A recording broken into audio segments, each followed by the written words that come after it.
స్నేహమే పలికి అడుగడుగున హాసమై ఆడిన ఆటలు నీచెను కలలో వెన్న కట్టి వెనక దాచిన వెన్న ముద్దలతో వాడి తింటాడా పసి ప్రేమల పంచదారలో గోకులానికే తీపిస్తాడా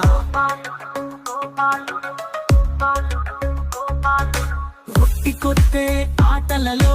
ఊరంత రచ్చే చేస్తాడా గోపికలతో పాట పాడి గోకులంలో జయమని నిలుస్తాడా